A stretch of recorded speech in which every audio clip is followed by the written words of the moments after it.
Hey, you're back. So, in this section, I promised you what we're going to talk about something called modal and how to create modal window with React. Wait, you're saying I thought we were going to talk about portals? Be patient, my young apprentice. So, modal is a window and it essentially prompts the user to take some action. I can very quickly show you an example of a modal. If I open up the dribble.com and click on this sign up button, I will see a window appear right here on the center of the screen.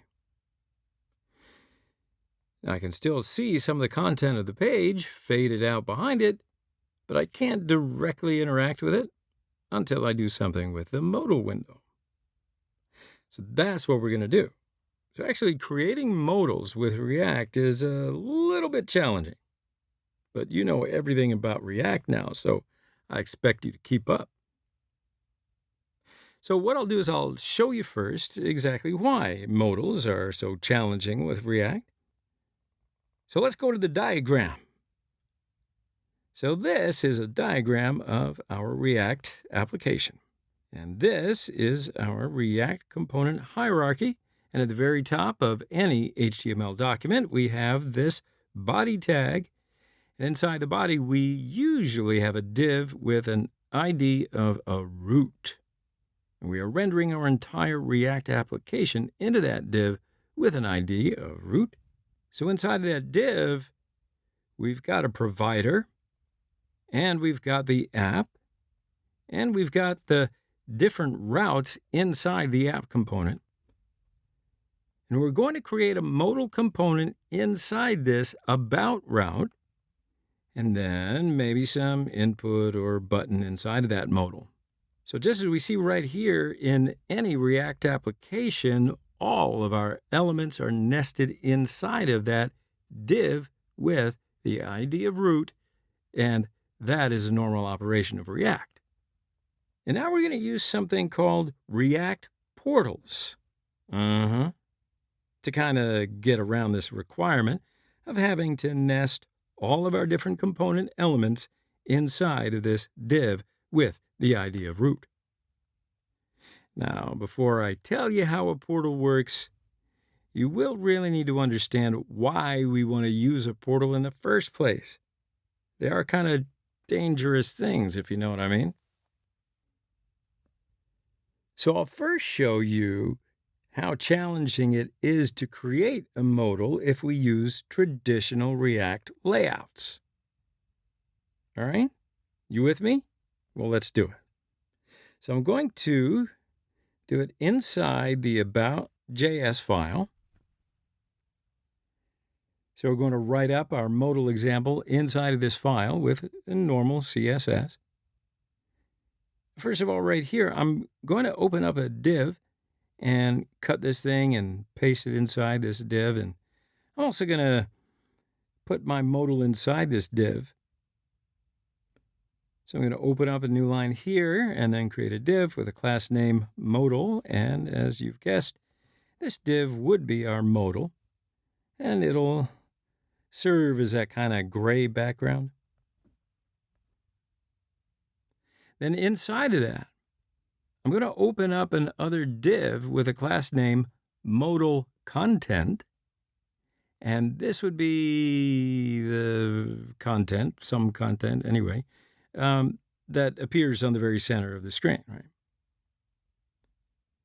So that means inside of it, I'm going to say something like, I am a modal inside the h3 tag to make it a little bit bigger. All right, so let's very quickly add in some CSS just to get these elements into the correct position. And inside the components folder, I'm going to create a new CSS file called modal.css.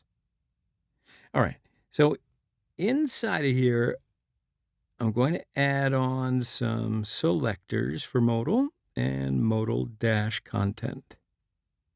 I'm going to start off with modal. I'm going to give this a height of 100% and a width of 100%. And I'll give it a position fixed and background color of gray and top of 0, left 0, and give it a little bit of opacity, 0.9. All right, so now I think that ought to be enough for the background, and we'll add in just a little bit for the modal content as well. So I'm going to put the modal content selector. So I'm going to say background color white,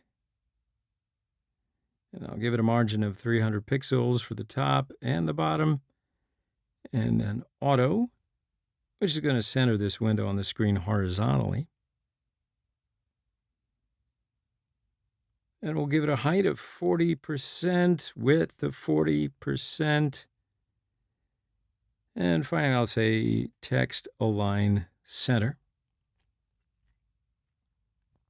Okay, so now I'm going to save this and go back to that about component and import the CSS file.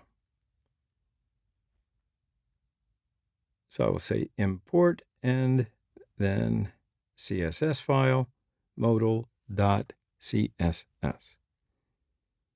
Flip back over to the browser. Okay, so now it seems we've got some sort of issue here.